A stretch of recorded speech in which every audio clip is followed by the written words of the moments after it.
Why should you be bullish on Japan? Economic freedom, stability, equity, opportunity. It was the bubble economy. Now Japan is running out of labor. Scarcity is the mother of invention. You've got this labor market mobility. It is the people who are in control. This break in the structure is going to force a lot of changes. Hey there, and thank you for tuning in. We're excited to bring you another great conversation today. If you like the show and want to support us, please hit the subscribe button so we can keep bringing you great content week after week. And if you're feeling extra generous, give this video a like and share your thoughts and comments down below. Thank you so much. And now, let's get into it.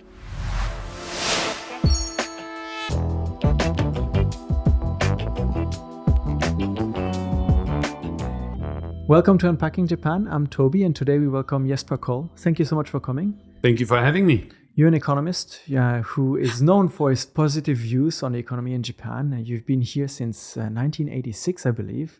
So you've got quite a track record, and I'm sure many interesting perspectives on the situations and how the economy in Japan is growing and more. So thank you for making time to sit down with us.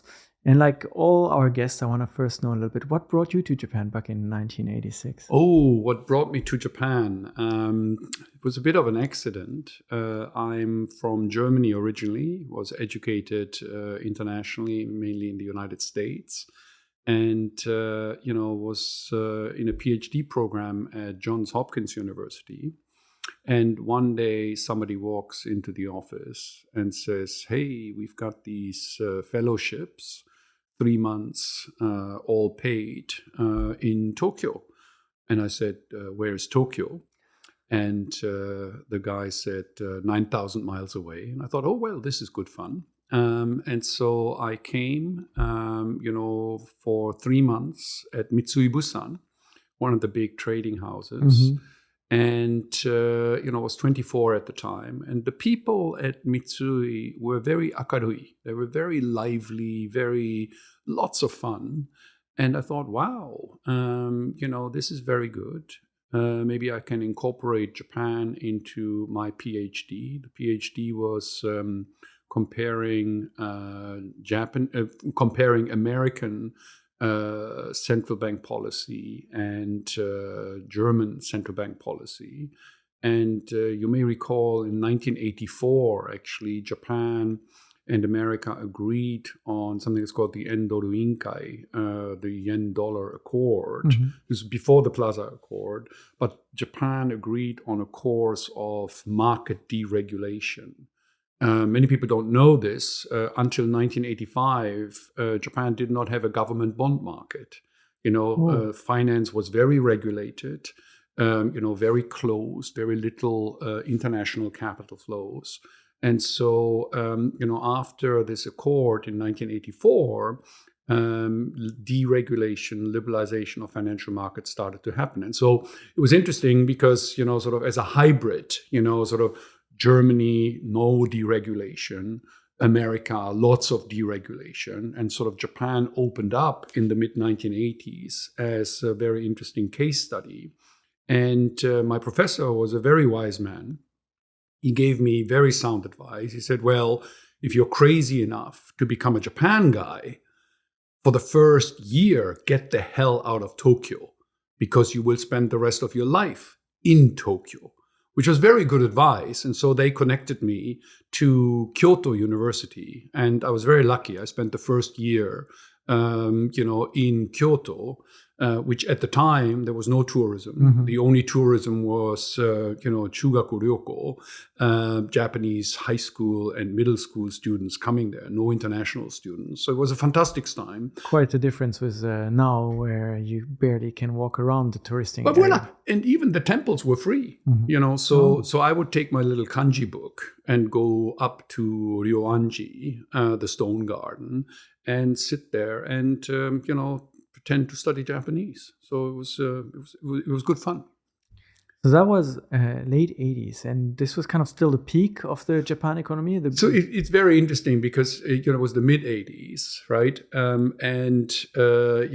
You remember the Plaza Accord, mm-hmm. When the United States forced a devaluation of the dollar, a massive appreciation of the yen, The yen within a couple of months went from 260 to 120. So that was obviously a big event, which ultimately was the spark of the asset bubble economy. But at the time, I can tell you, nobody knew this. Mm-hmm. This was just normal. In fact, everybody, when I was at Mitsui Bussan, the trading company in the summer of 1986, everybody was talking about the new ice age. They were all worried that the massive appreciation of the yen would destroy Japan's export business model, right? And, of course, in retrospect, what happened is that the appreciation of the yen coincided with massive deregulation of financial markets. Mm-hmm. And, because of this deregulation of financial markets, all of a sudden, Japanese banks, Japanese credit companies, were flush with money and were super eager and keen to lend. And then you had a second force, which is that the baby boom generation during the mid to late 80s, they really came to the fore in terms of their purchasing power. They got the good jobs in the companies. They took out a mortgage to buy that home. They started families. And so you had massive demand, right, from the demographics, from the baby boom generation, generating this enormous tailwind. And at the same time, the banks, because of financial deregulation, being ready and aggressive to lend. Plus, then, of course, with financial deregulation, you also had this what's called Zytec, financial engineering, where with a little bit of collateral, some unsuspecting investment banker would give you all sorts of derivative structures that allowed you to lever up even more. So it was the bubble economy, but at the time, it felt absolutely normal. And you remember, even in 1989, 1990, which, in retrospect turned out to be the peak of the bubble economy. I mean, anybody who tells you, oh, I predicted this, is lying. Because, I can tell you, I've been, living and working in financial markets. There were very, very, very few analysts or investors who actually predicted and traded correctly or invested correctly with the collapse of the bubble economy there.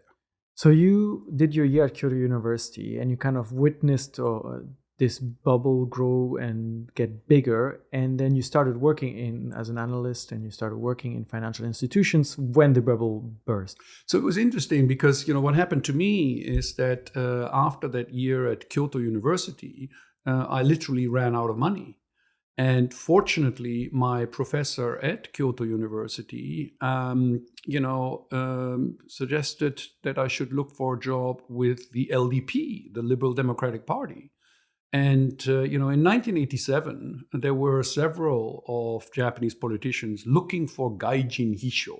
So looking for, international advisors or aides, to their portfolio. Mm-hmm. All they really wanted, was like some panda, right, who they could show off and who could facilitate with their efforts to become a little bit more global. But particularly the faction around former Prime Minister Nakasone, they were very, very key on that. And so I ended up getting a job with a LDP politician called Arai Shoke from the Nakasone group. Around Watanabe Michio, who ended up becoming finance minister, as well as Koizumi, the father, who also ended up becoming prime minister. And I loved working, for the LDP. I loved working, for the politicians. And ended up doing that for almost 3 years. What was so interesting about it? What was interesting is that, look, after about a year and a half of working for the politician, my PhD advisor called and sort of says, well, you should come home and write the PhD. And so I was like a little bit, what am I going to do? And so I asked several people and they said, well, look, if you write a PhD thesis, maybe there's going to be 80 people who will read this, right? If you're lucky, maybe 800. Mm-hmm. How many non-Japanese are working for a Japanese politician? And the answer at the time was 5. So it's very clear, that in terms of like, okay, where is my advantage? And then the second thing is like I loved, working, for the LDP. It was incredibly fascinating. People have have many different images of politicians, but when you actually work on the ground, you realize one thing, which is that number one, Japanese politicians are incredibly entrepreneurial. Because literally every 2 or 3 years, whenever there's an election, you put your life on the line because there is a reasonable chance that you're not going to be reelected, right? The second thing is, within Japanese society, it's very tatewari, right? So it's very, very vertical, right? Mm-hmm. There's these lots of silos in Japanese society. And what you realize is that the smart politicians, they're actually sort of on top of all the silos, right? So in business terms, for example, the Mitsubishi group would not really talk to the Sumitomo group, right? They're in their different little verticals. But if you're a smart politician, what you do is you organize these benkyokai, these little study groups, and you invite people from Mitsubishi and from Sumitomo and from Mitsui and from small and medium-sized companies, etc. So the politician as a catalyst to break through the vertical structures, the vertical silos that we have in Japan's society. That to me was absolutely fascinating, right? To actually see that politicians, if they're smart, right, actually become the organizers and become the ones who are actually, sort of building multi-stakeholder support, for their activity. Very, very interesting. I loved that.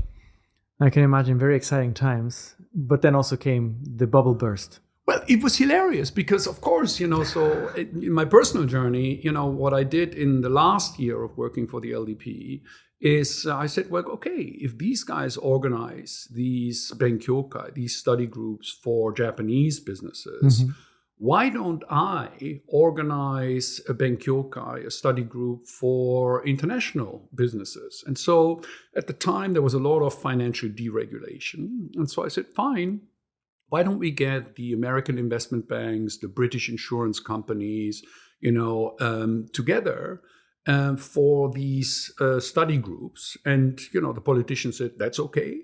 And so, we got a senior bureaucrat from the Ministry of Finance or from the Bank of Japan to give a little lecture about a given topic or some potential law change that was coming down the pike.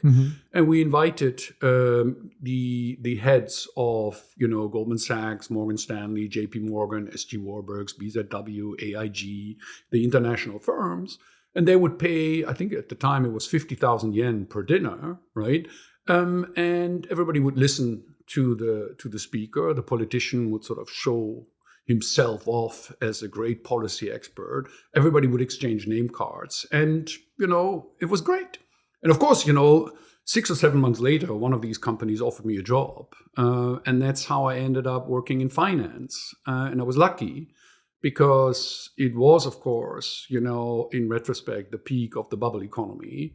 I mean, anybody who spoke Japanese, anybody who had a little bit of network within the bureaucracy or the central bank or the politicians, it was very easy, to get that job. But I ended up working, as the chief economist for SG Warburgs, which at the time was one of the prominent, British merchant banks, investment banks. And since then have basically always been working in finance. How was the atmosphere like when it all kind of changed, when the predictions were all wrong? No, but look, it took a long time, right? The predictions, in terms of the actual reckoning, that something fundamentally is broken, right? For the consensus really only started to happen in 1995. So it took like nearly 5 years. Yeah, I remember, and I'm as guilty as the next guy, in 1993, when the Bank of Japan began cutting interest rates and the Ministry of Finance started to add fiscal stimulus, I remember writing very bullish reports, on Japan, thinking that, okay, There was an adjustment, but the overall competitiveness of Japan remains very much intact. And of course, it turned out to be way too early. There was a cyclical upswing, but the real reckoning came in 1995. 1995 was, you remember, in January, there was the Kobe earthquake. Mm-hmm. And remember, at the time, Kobe was the third largest container port in the world. So this was a huge disruption of supply chains, right? Then in March 1995, we had the Aum Shinrikyo. Mm-hmm. Remember the cult Tokyo, doing a terrorist attack, on the Tokyo subway, which killed, many people. And this, for Japan, was a shock because this was, people forget, Aum Shinrikyo was actually the first, Japanese, computer company. Right, it was the first. Now we would say tech company. That was their business, right? I mean, they obviously had this religious cult, but they also were very aggressive, IT and tech, people. But they attacked, Kasumigaseki was the station, and Kasumigaseki, and that, as you know, is where the elite bureaucrats go through. So the attack by the Aum Shinrikyo in March 1995. Following the earthquake in January 1995. And then, of course, in June 1995, we had the Jusen. We had the credit cooperatives actually going bankrupt. You had run-on banks in Japan. And that's when it became very clear that something fundamentally is broken. The post-war model of Japanese success, fundamentally needs to be rewired, needs to change. And actually what happened is the prime minister at the time, Hashimoto Ryutaro, took some very dramatic action. And it's very interesting to me because, people always say, oh, the Japanese, it takes them so long to do anything. Unless they're forced to. Exactly. Never waste a good crisis. And I think that the Japanese, certainly over the 40 years that I've been here, whenever there's a real crisis, they act very fast and very decisively. So in response to the 1995 crisis, what they did is they did three very, very big deregulations, right? The first deregulation was actually for the government, right? Gyosei kaikaku, right? Was started. And, between 1995 and the year 2000, Japan actually streamlined its government. They went from 23 major bureaucracies to 13 major bureaucracies. That's nearly a cut in half. Yeah. It's fantastic. It's not what America has been doing over the last couple of months. Is like, oh, Dodge, I have a chainsaw, I'm going to cut. It's like, you're not changing anything fundamentally. You're just taking money away.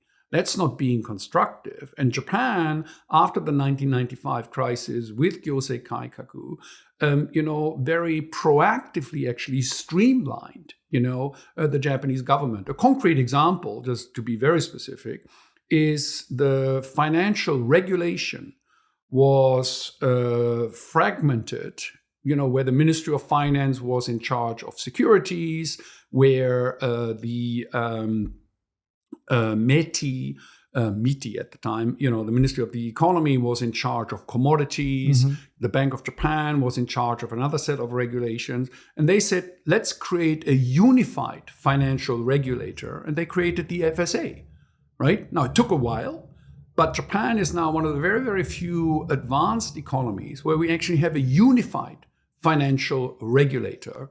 And so, when I was at JP Morgan later on, with the CEO, Jamie Dimon, we always had to laugh, is that, yes, Japan has the best regulator in the world. And the reason is not that they're particularly smart or anything like that. It is that from an administrative and institutional perspective, it is the one country where everything is unified. For example, in the United States, this doesn't happen. In the United States, there's more than 100 different regulatory agencies, right, that deal with JP Morgan or other investment banks. Europe, after its Euro crisis, no change whatsoever in financial architecture and financial regulation. So Japan did that. Why did Japan make such a change when other countries haven't? Because, like, again, I think that the greatest thing, if you say, give me a 15-second soundbite on why Japan is great, the answer is they are unbelievably pragmatic. When there is a problem, you deal with it not on an ideological basis, you deal with it on a rational and pragmatic basis. And, in response to the 95 crisis, streamlining the Japanese government in general and the financial regulatory framework in particular, this was one of the top priorities. Now, the second thing that they did was labor market reform, right? Because obviously, with the emergence of China, which by 1995 was also very, very visible, it became very clear that Japanese industry is no longer competitive. And so what did they do with a labor market reform, which, was passed in parliament in 1995, started in 1996, is they allowed non-full-time employees, right? So Arbeito, contract work, non-permanent employees in all industries. Before 1996, it was very, very restrictive, right? Where you could hire seasonal or temporary workers. And you had a lifetime career at the same company. So this was, 1990, this labor market reform that Hashimoto Ryutaro did, actually was the end of lifetime employment. Mm-hmm. And as we know, the number of part-time employees, right, in terms of the total, went from around 18% in 1995 all the way up to 40%, a couple of years ago. And effectively, the malaise or the weakness of domestic demand, a lot of it can be traced back, to the changes in labor market reform, which, however, did have the positive result of allowing corporate Japan to actually stay internationally competitive. And as you know, they kept on, until recently, they kept on running, trade surpluses and certainly current account surpluses, right? After this crisis in 1995, if we look at many graphs, I think in Western media, they keep talking about Japan having stagnated.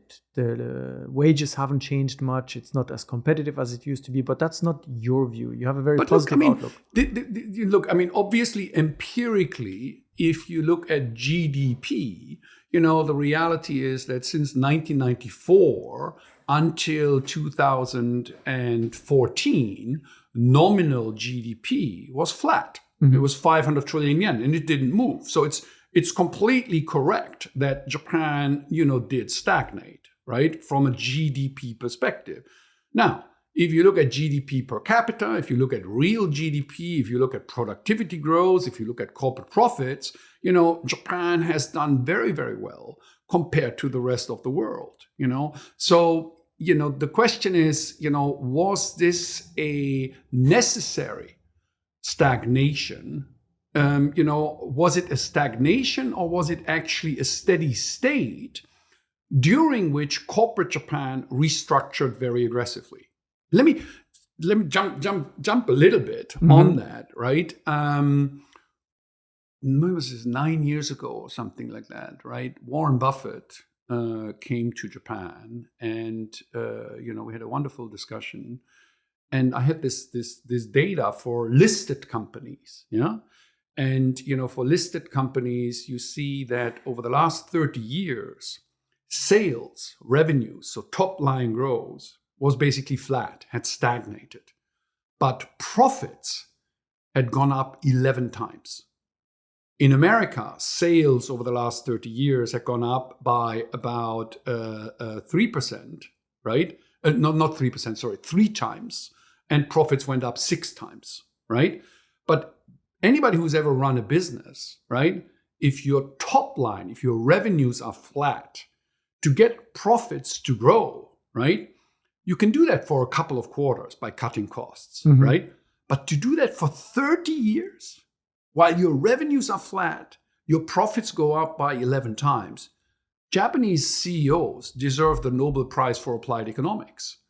So how did they manage to make this happen? Well, by restructuring, the break-even points. So the points, how much revenue do I need before I make profits, right? Japan used to require nominal GDP growth or sales growth of around 2.5% for profits to actually grow, right? Now, Japan needs 0.1%, so basically nothing, right, of revenue growth for corporate earnings to grow by 10%.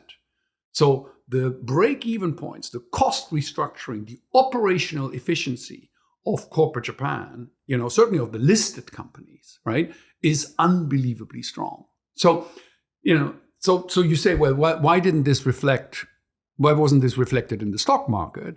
Well, as you know, the stock market is the combination of earnings, right? So your profitability plus the multiple, right, that investors are prepared to attach to this. Now, when the restructuring, when the great stagnation started out, right, the price earnings multiple was around 45 times, right? Oh, wow. Now it's 14 times. Typically in the United States, before the recent couple of years, on average, it's about 15, 16 times, right? So Japan was a bubble, was overvalued in the regards of investors, and what has happened over the 30 years is that the valuations came down, and at the same time, operational managers, the CEOs of corporate Japan, did restructure their companies very, very successfully so that they are now actually hyper competitive, which is very important. You mentioned that up until a few years ago, the number of part-time workers went to close to 40%, but this was an opportunity for the corporate Japan to strengthen itself. Can you explain a little bit more what you mean by that? You always have, it's a little bit simplistic, but you always have, so what's good for workers, right, is bad for profits, right, or is bad for capitalists. And what's good for capitalists is bad for workers. You always have, it's way too simplistic to put it that way, but the reality of since 1996, companies being able to hire contract workers and part-time workers rather than full-time workers, the cost difference is around 30% on average, right? So if I can save 30% of costs, right, that's great. But of course, it means that you've got a generation of Japanese, anybody who got hired effectively, since the mid-1990s, the bulk of the people never had a full-time job. And as you know, that means, number one, you've got 30% less purchasing power because your income is lower.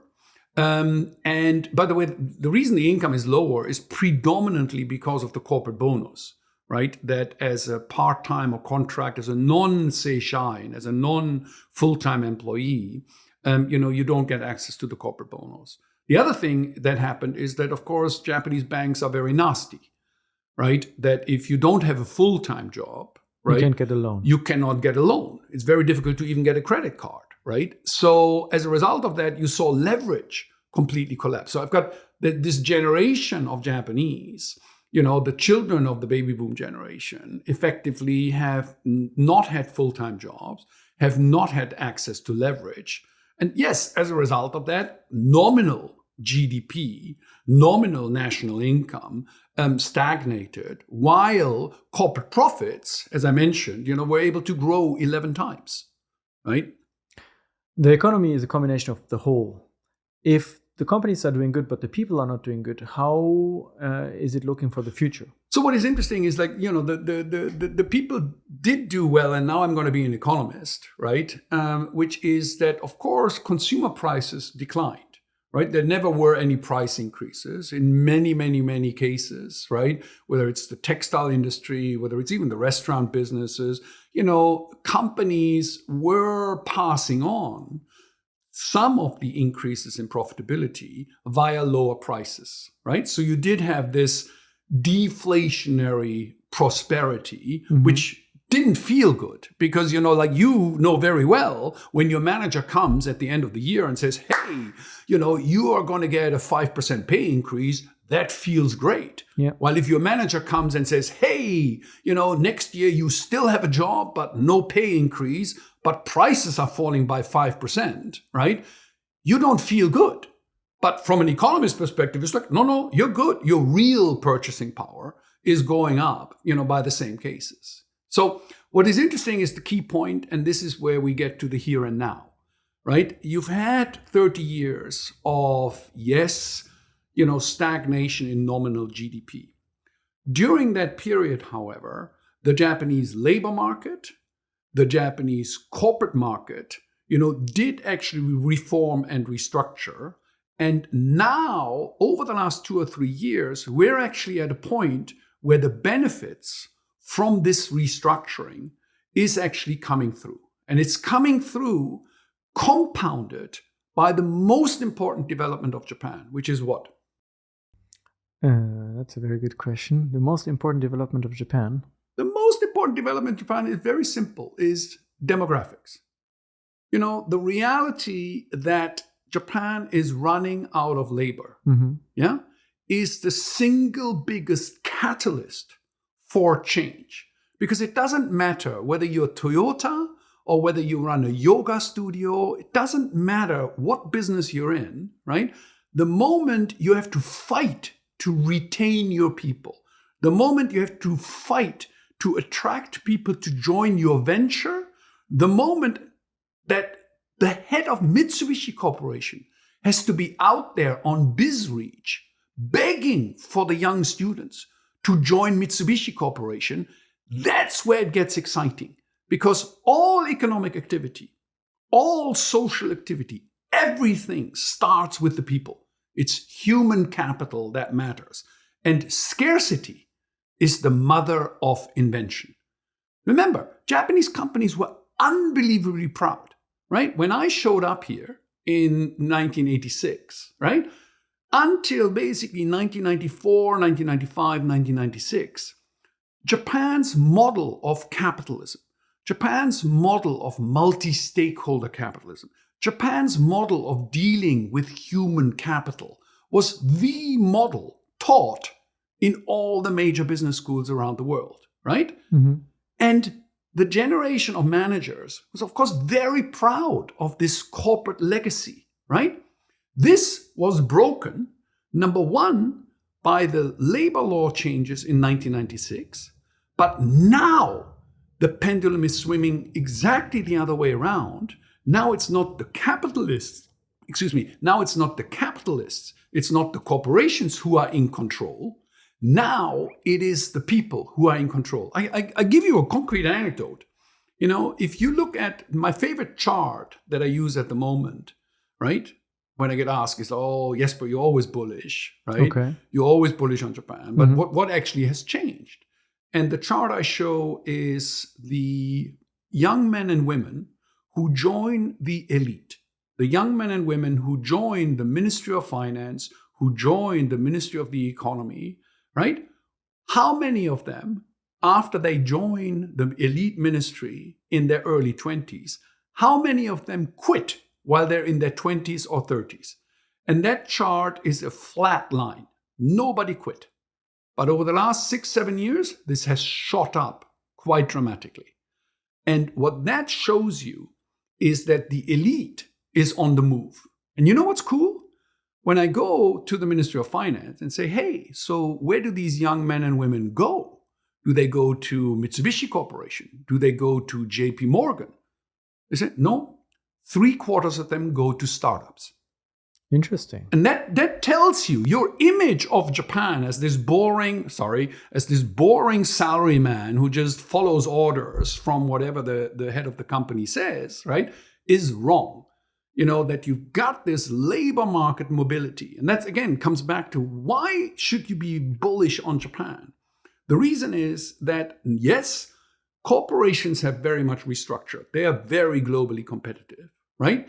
But now the internal processes, the laziness of dealing with human capital, right, now is being forced to change. Not because of AI, not because of technology, but because of the scarcity of people.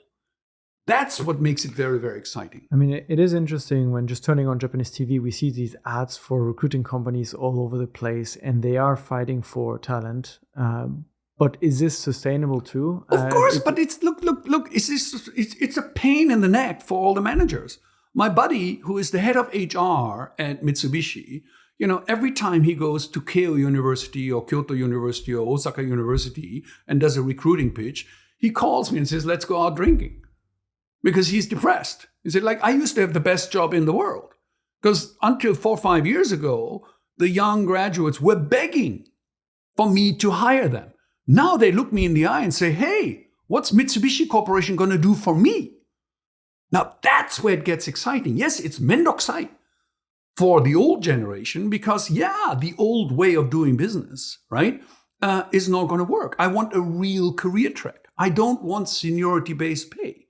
And this break in the structure, is going to force a lot of changes in Japanese society.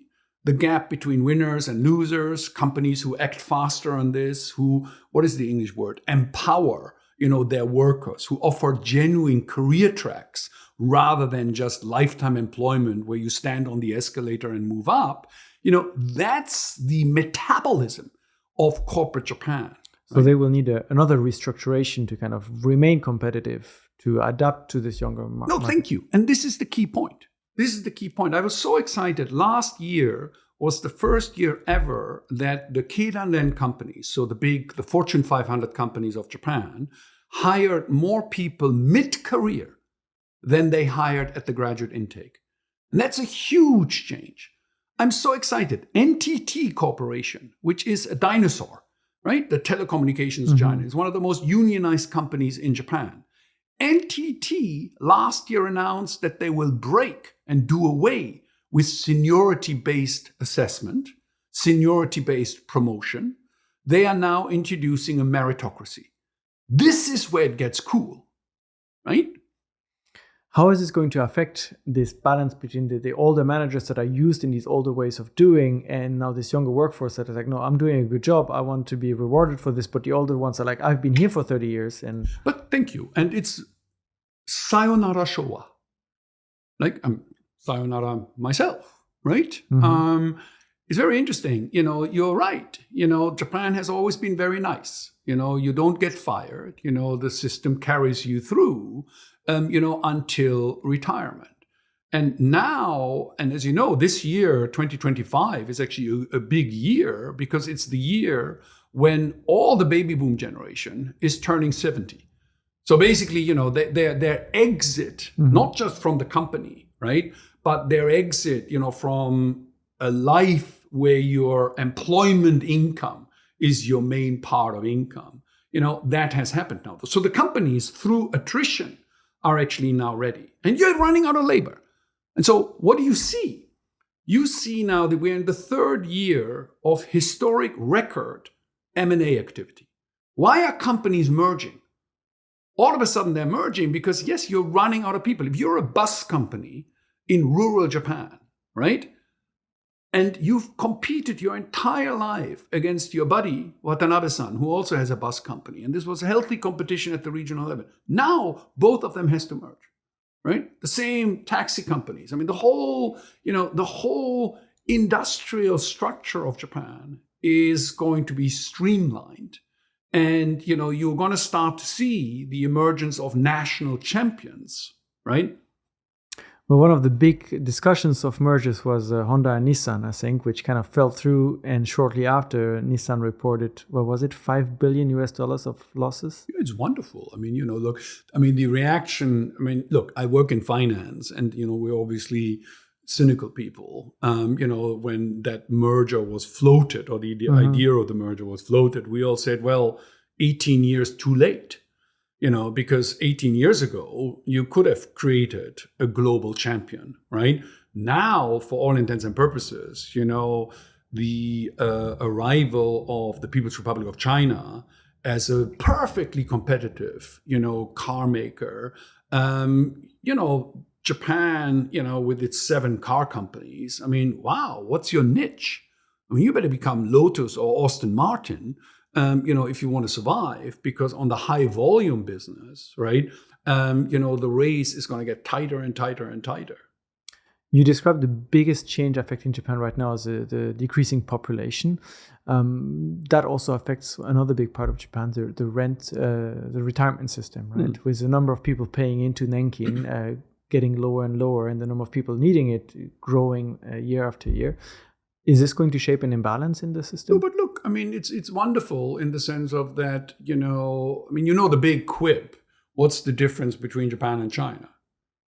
Japan got rich before it got old. I mean, this is the wealthiest baby boom generation on earth. And yes, let me be very clear. I mean, there's obviously an underclass. There's obviously people, but if you look at this proportionally relative to what's going on in France, what's going on in Germany, what's going on certainly in the United States, even in the People's Republic of China, I mean, I'm sorry to say, Japan is unbelievably rich, right? The current retirees, it's the richest baby boom generation on earth.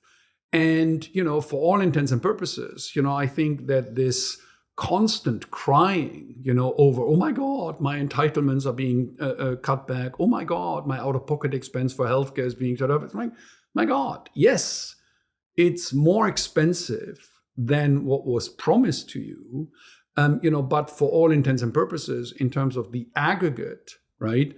I do not, see any problems. And by the way, I beg you and dare you to look at, Japan's underclass, relative to, underclasses that you have elsewhere in the world. I mean, this is an extremely rich, and well-to-do society. And very importantly, the ethos of providing minimum standards of service, minimum standards of public service that are extremely high.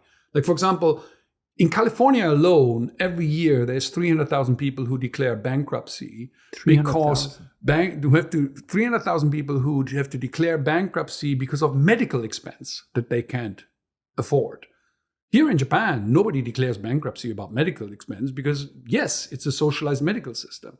The same is with schooling, right? I mean, it's like you can bitch and moan and complain about the quality of schools, this, that, or the other. The reality is that, Japan's public schooling system is arguably the best in the world. Certainly when you look at, what economists call intergenerational earnings elasticity, and what that tries to measure is that, to be economically successful, do you have to come from rich parents?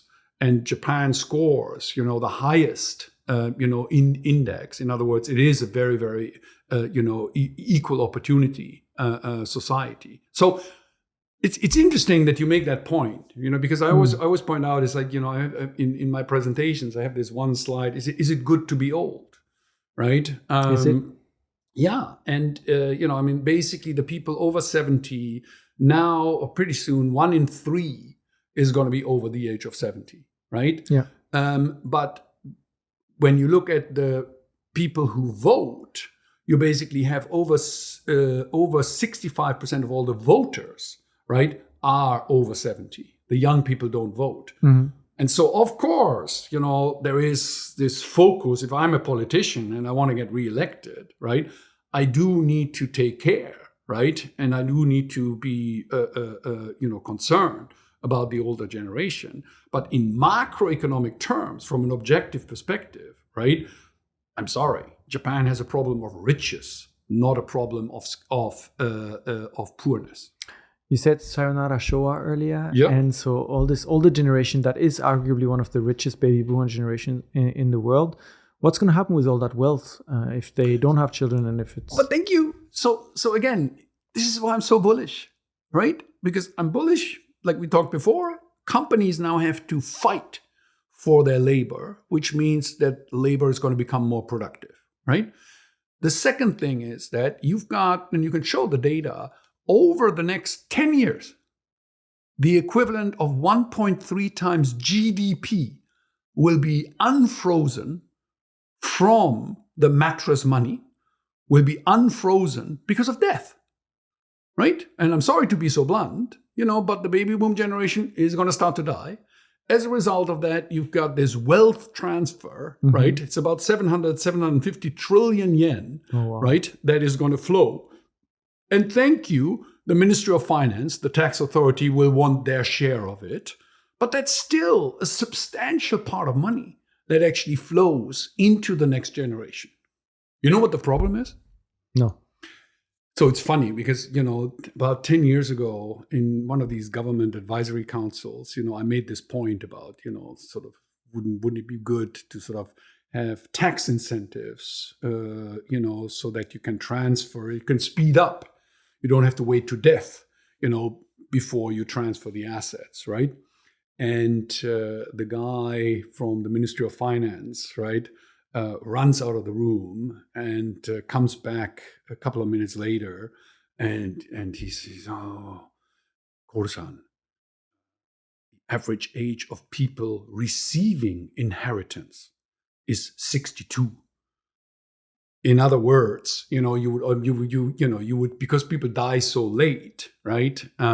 You actually, to get an economic impact, right? You would almost have to skip not one generation but two generations, because people need the money in their 30s when they want to establish themselves, have a family, buy a home, and so on. Exactly. So there are rigidities, and this, by the way, in my opinion, and we've been writing about this and lobbying for this. The single biggest change that Japan needs to do, in my opinion, is exactly a change in inheritance and gift taxation. You may recall that the Japanese inheritance and gift tax system was set up by General MacArthur. It was set up specifically to reduce all family wealth, over 3 generations.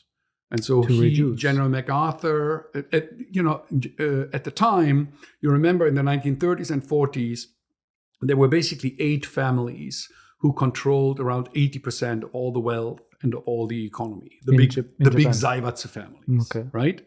And when the Americans took over during the occupation, one of their goals was to make this sort of conglomeration of capital and power, this sort of oligopoly or oligarchy, right, make that impossible. And so MacArthur asked, I think it was Professor Shoup from Chicago University, design me a tax system that destroys all family wealth over 3 generations, right? And they did. And so as a result of that, you've got an inheritance tax system, which is very draconian. You've got a gift taxation system that is very draconian. And so, that was wonderful and perfect to actually start the democratization of the Japanese economy, right? You had land reform, you had this new taxation system. And as a result of that, the big families, this sort of oligopoly or Japan is not a plutocracy, by any means, right? So now that you're 3 generations later, and there is all this mattress money, there is all this stock of financial wealth that the household sector has accumulated, right? How can we use this wealth, right, to actually flow back into the economy? Now, the MOF just says, oh, we're going to use that wealth to pay down the national debt, which is fine, but that makes the accountants happy. That doesn't do anything for you and me. That doesn't do anything for the economy. So should there not be gift taxation or inheritance taxation reform that actually incentivizes the older generation, right, to give back to the younger generation, to give back to the rural community, to actually build, a new old folks home, to build a new library, to build whatever it is that you want to be building. So that's sort of something that, I think certainly I feel very strongly about, that, what's the one piece of advice you would give to the prime minister is actually look at your gift and inheritance taxation and reform it so that the wealth accumulated, creates new wealth rather than just pay down debt. You brought up the national debt, which I believe is the highest in the world, over 300 something percent. How do we understand this number? If someone is not too familiar with economics, well, it's very interesting. And as a German, I need to be very careful because, of course, Germans are supposed to be super fiscal hawks, right? Wherever it comes to. But look, the debt is enormous, 2.6 times GDP. Which you have not seen in economic history outside of periods of world wars, right? But at the same time, of course, the mirror image of the debt is the enormous savings pool by the private sector. In fact, you can show that both private companies and private citizens of Japan, for every 1 yen of debt, of public debt, they have saved 2.6 yen over the last 30 years. So you've got an enormous surplus of savings, right, that Japan actually has. So again, I need to be careful as an economist because, there are obviously potential implications, for interest rates. But the reality is that despite Japan having the highest level of debt outstanding, Japan has the lowest interest rates in the world. Interest rates, which I believe were close to zero, and the Bank of Japan recently increased a tiny bit a few months ago. What does it signify in markets? How does this affect anything? So it's very interesting that, the whole focus, in my opinion, the whole focus of the Bank of Japan is to normalize the interest rate and financial markets. There was an enormous amount of intervention by the central authorities, the Bank of Japan in particular, in financial markets. We all know that 60% of the government debt is owned by the Bank of Japan. Mm-hmm. At one point, the Bank of Japan owned as much as 10% of the Japanese stock market.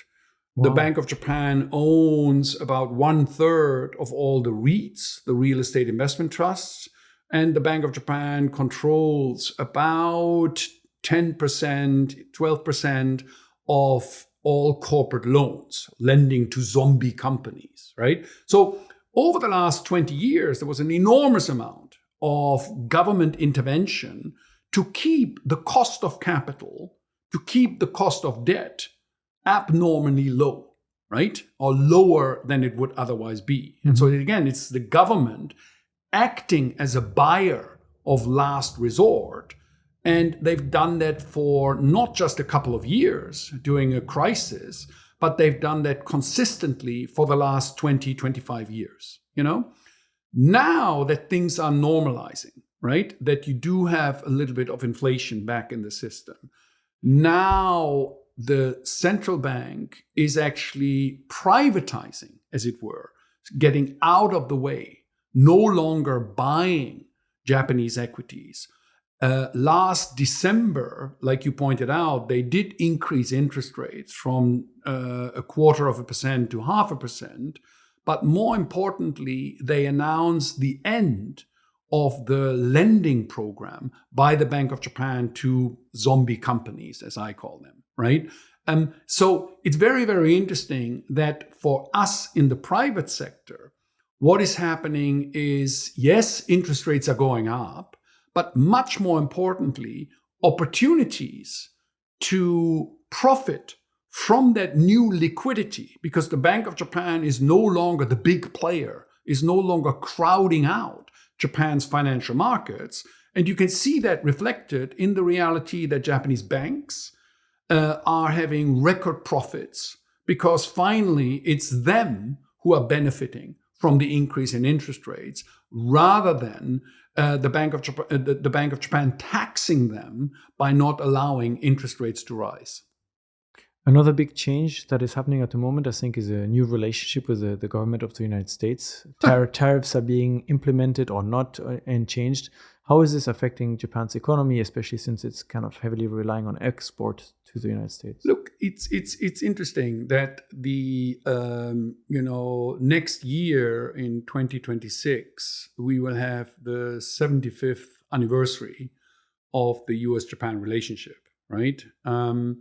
And it's very clear that the American administration, that the American president, is changing the global game. And, the immediate impact is tariffs, because the American government thinks that let's collect monies from the rest of the world via tariffs to pay for tax cuts for the American people. And it's a separate discussion, but whatever, that's the priority that they want to set For Japan, this is potentially hugely dangerous because about 18% of profits for Japanese companies come from dealing with selling to the Americans. And, if you did have a 10% tariff, right, across the board, that alone would reduce corporate profits, by as much as 20%. That's a lot. So it's a potential huge, negative shock, right? Which of course comes at a time when the major exporter, which is cars and car parts, is under enormous pressure because of the rise of China, right, in that area. Mm-hmm. So it's sort of like a double whammy that is starting to come through. Now, personally, I'm very hopeful that the US-Japan relationship, even under Trump, is strong enough to actually find a compromise solution. And we shall see.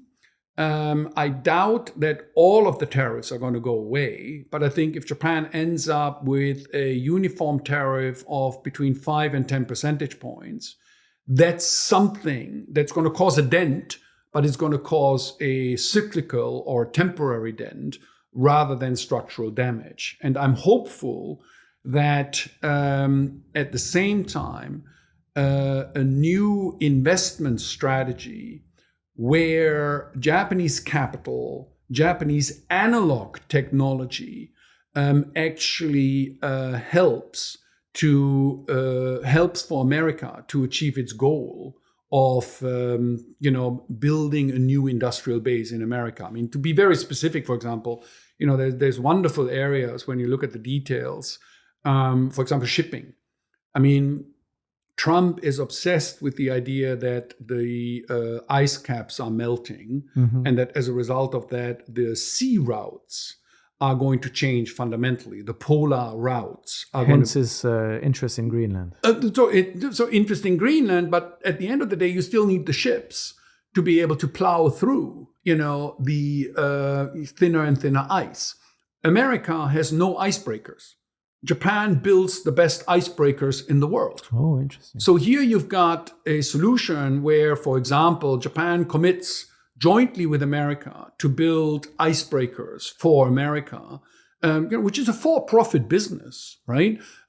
So there's room outside of agriculture, outside of oil and gas imports from America.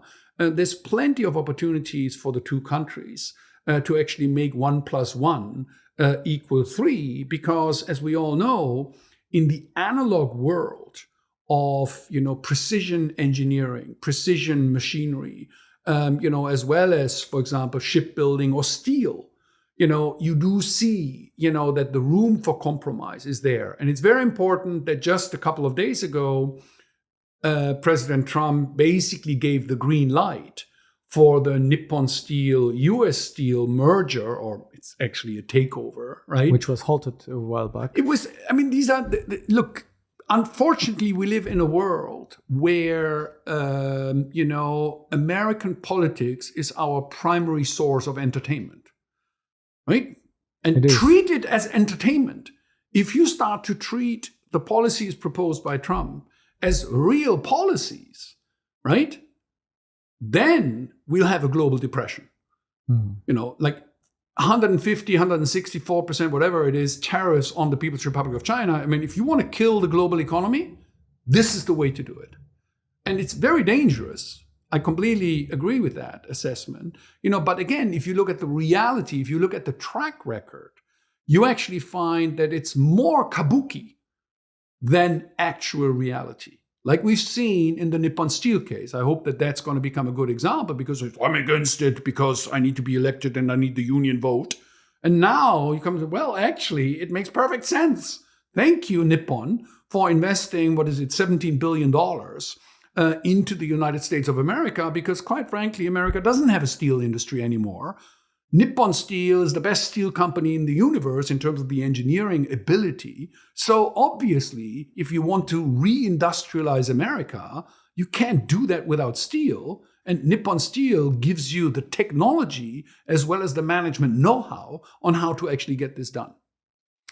As a person living in Japan, when we read all of these news, regardless of which newspaper we take it from, about politics and discussions on economy and tariffs and trade and so on, it's very hard to understand. It's a very complex system. How do we kind of navigate this as a person just living here and trying to understand how this will affect us? So it's very interesting. I think that, and this is not a glib remark, I think that follow what the Japanese are saying and doing rather than what the Americans are putting out there. This is obviously not true for some of the inner America policies, right? I mean, obviously Harvard University is being hit extremely hard, by what's going on there. Obviously, some of the social policies that Trump and his team are re-engineering in America will have enormous impact, on the society in the United States of America. But as far as the global interaction is concerned, I think that focusing on the Japanese press and on particularly the commentary that you get from the Japanese bureaucracy, right, I think gives you a much truer north, a much truer guidance as to what's going on. And specifically, I think that at the end of the day, I think that the focus on pragmatism, right? The focus on actually making 1 + 1 = 2. And for us living and working here in Japan, right?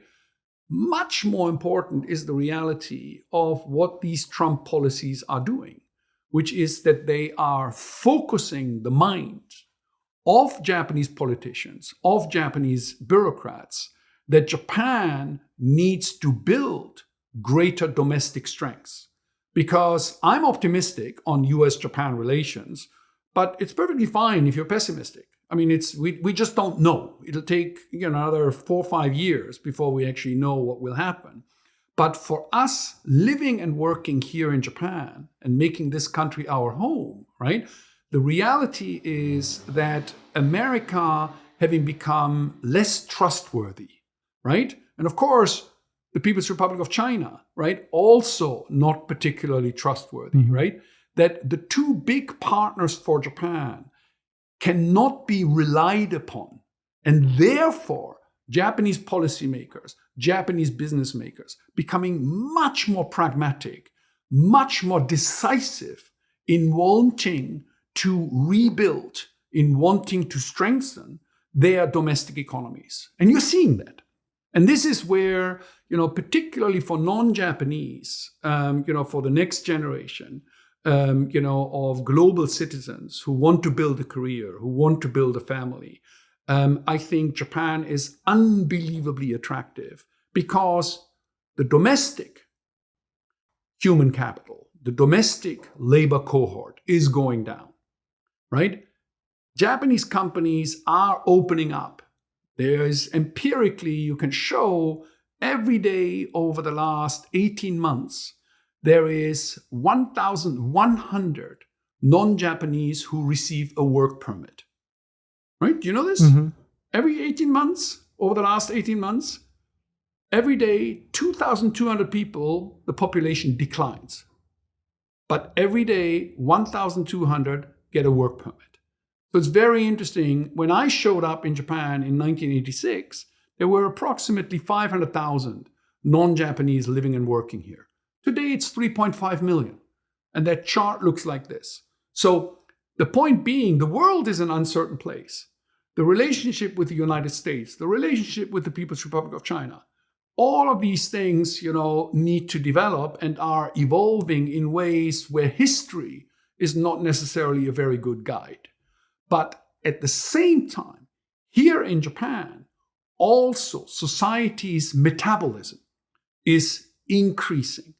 Society's wish and desire to actually build greater strengths here in Japan together with non-Japanese, that is not going to go away no matter what happens to Mr. Trump or Mr. what's his name, Ishiba.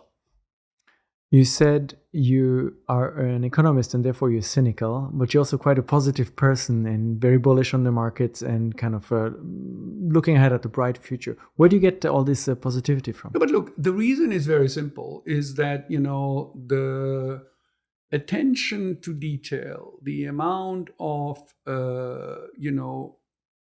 honesty, the amount of sincerity and wanting to do the right thing and wanting to do the best thing. This whole shokunin bunka that Japan brings, this craftsmanship, right, that Japan brings to the table makes you incredibly bullish.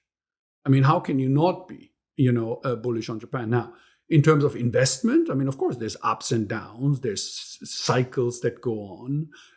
So, you need to be able to pick your spot on the individual investment strategy.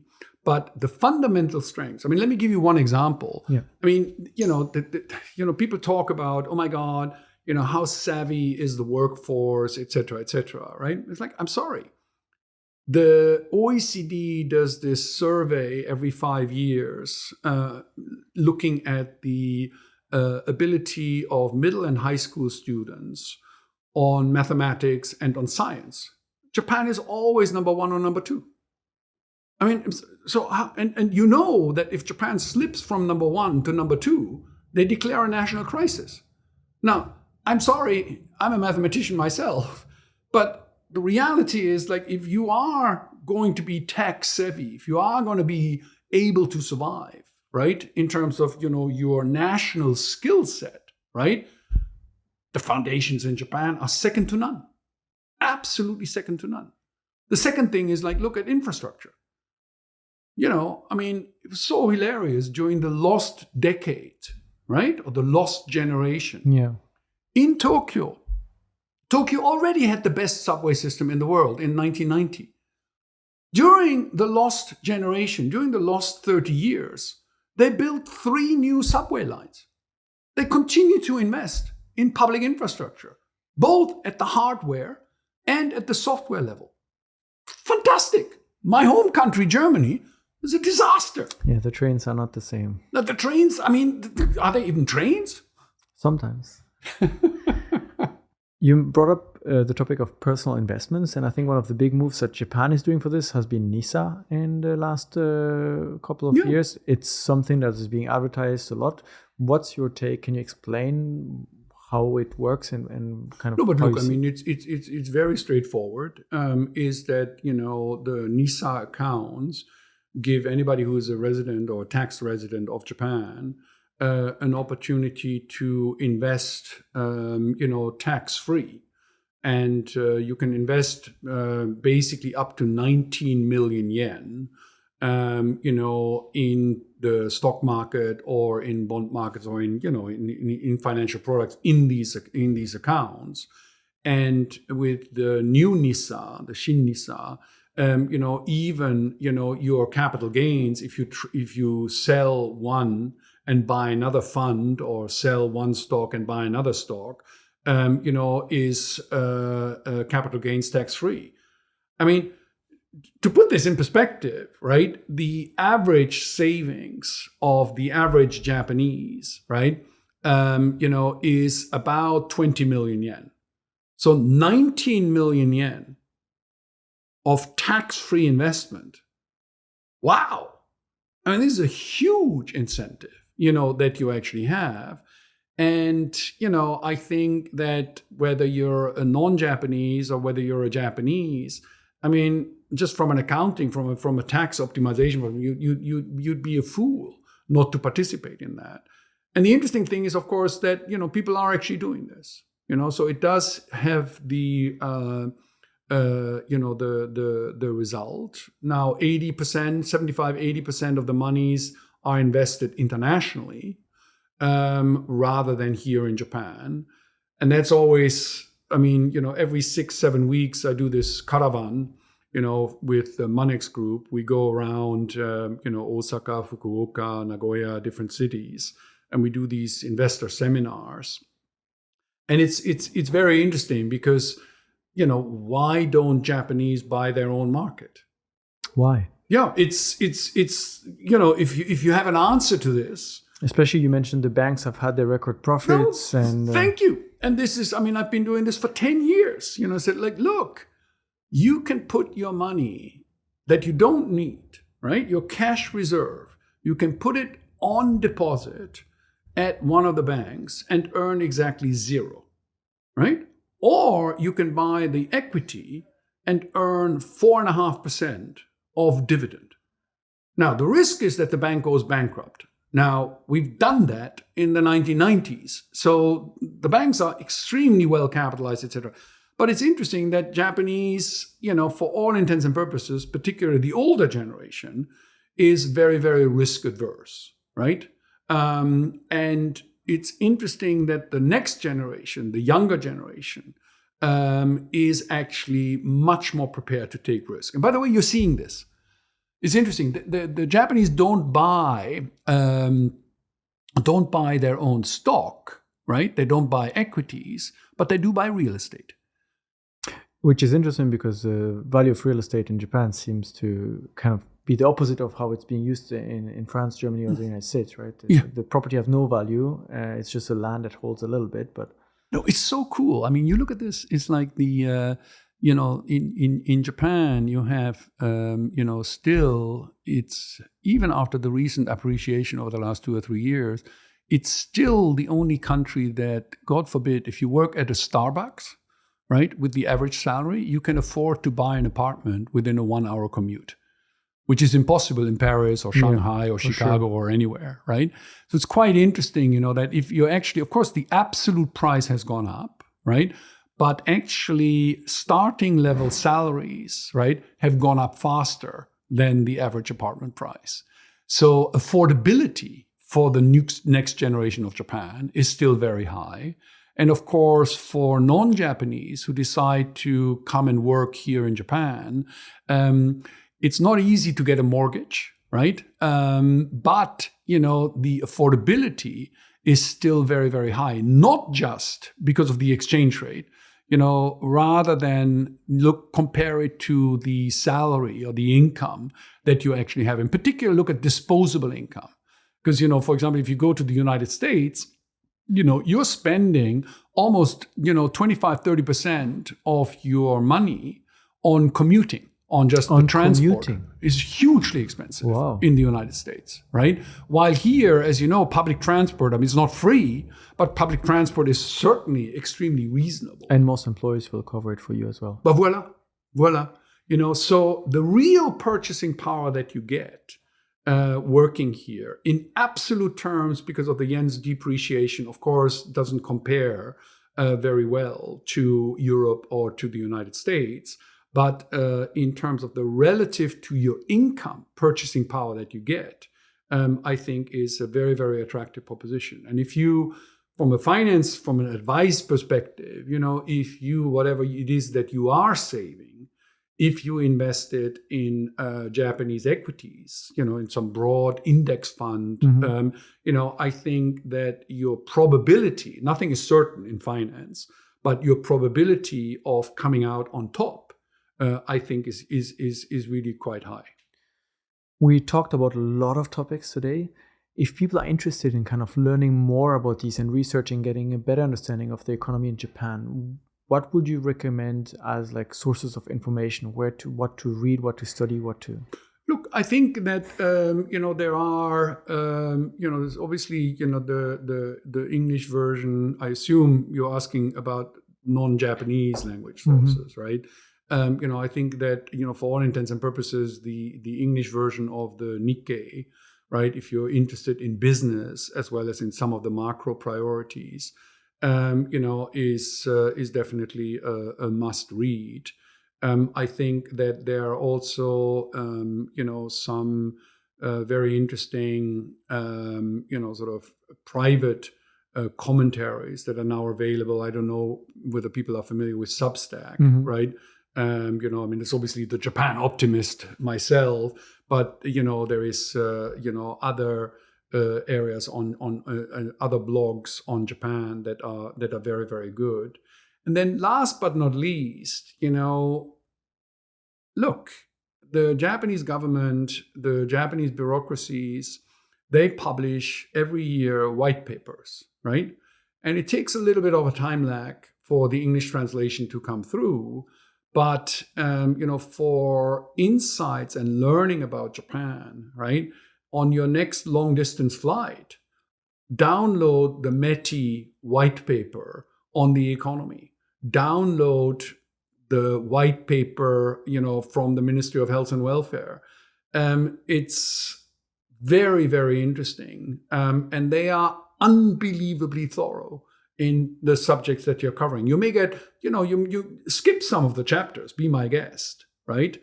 And then the other thing is, I'm happy to provide you with the link. The Bank of Japan recently published a comprehensive review of what happened over the last 30 years. And it's full of charts. It's not very verbal, right? And it is the best insight into the genesis of what has happened in Japan and what the starting point is for the way we are in the here and now. We started our conversation talking about kind of the tumultuous time that happened when you arrived with a crisis in 1995. And you said that back then you wrote a lot of reports that were kind of quite optimistic about things, but you couldn't foresee the future at the time. If you had to write a report today about what's going to happen in the next 5 to 10 years, what would you put in there? Look, my view on Japan is very simple, and I turned the Japanoptimist when I was at JP Morgan in 2001, which was one of these times when Japan was sinking into the Pacific. Mm-hmm. And I basically thought, I talked to my mentor, God bless him. He said, look, somebody needs to speak up about, the fundamental strengths that Japan does have to offer. And, I think that the focus of, markets, right? Is the stock market going up? Is it going down? Is the currency going up, going down? That's obviously sort of the day job of a strategist, right? But my fundamental thesis has always been that Japan is capitalism that works. So this is an economic system, an economic, financial, political, social system, right? Where, yes, if you want to get rich, you can get rich. Property rights, equality, the rule of law, very capitalistic, in nature. But at the same time, the government intervention that happens to smooth some of the excesses that capitalism inherently brings, that this is the model system. And I think a report on the future of Japan, is that this fundamental strengths of Japan being the one country, the one national economy that actually balances, the multiple outcomes that you desire. You desire economic freedom, you desire stability, you desire equity, you desire opportunity, right?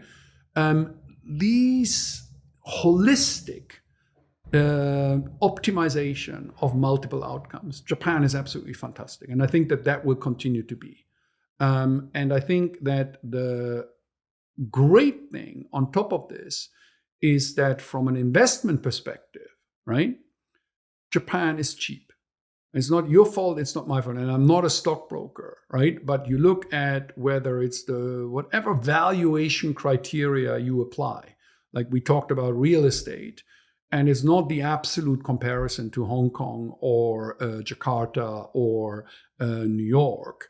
It's the comparison relative to income of the young generation, relative to the starting salary. Japan is still very, very cheap. You look at stocks, you look at equities, right? Yes, I know I can buy Palantir at 300 times earnings. Wow, that assumes, something absolutely crazy in terms of the growth. And maybe it will happen. I have no idea, right? But in terms of a Warren Buffett approach, where you focus on what is the value that this company creates, what is the strengths that this company brings to the table in the sense of this? Is this technology or this service that they offer, are they going to be around in 5 years' time, in 10 years' time? I think that Japan is going to surprise very, very much on the upside, precisely because of the uncertainty that we have in the world, right? Because America as the safe haven is gone. It's very interesting in my sort of weekly, bi-weekly discussions with different CEOs of Japanese companies, right? I mean, one of the things that how do you advise a major corporation? How do you advise them in this turmoil, right? And one of the fundamental things I believe is that the probability of America going back to sort of a free trade, open economy type system, right? At any point over the next 10 years, even after Trump, I think that probability, unfortunately, is very low. So for the Japan report, the focus is really on the domestic strengths that Japan brings to the table. And that strength is incredible public and social infrastructure that is not, despite the big fiscal deficit, right, that will not be shortchanged, will not be cut back. Mm-hmm. Number two, I think that the opportunities in the corporate world, right, because of the shortage of labor, right, as a result of that fundamental restructuring, creating genuine opportunity for outsiders, whether that is women participation, whether that is non-Japanese participation, even in the executive and C-suite branches of corporate Japan, that door is going to open and open and open and open further. And then last but not least, I think that we will see the development of national champions. So Japan's today has 7 major car companies, right?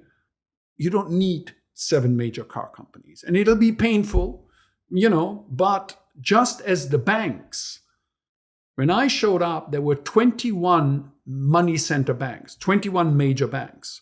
Today, there is 3 plus Resuna plus the bank of the Post Bank. That merging, that creation of national champions is now going to happen in Japanese industry.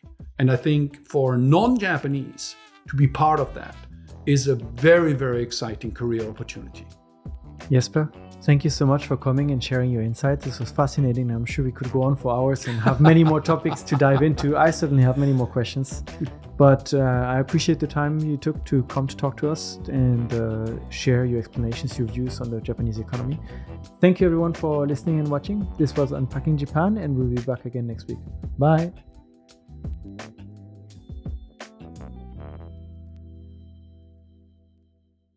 Thank you so much for joining us today. I hope you enjoyed this episode as much as I did. Please hit the subscribe button so you don't miss out on future conversations. And we'd love to hear from you. Share your thoughts in the comment section down below. And if you enjoyed this episode, here are a couple more that we think you'll enjoy. Thanks again for your support, and we'll see you next time.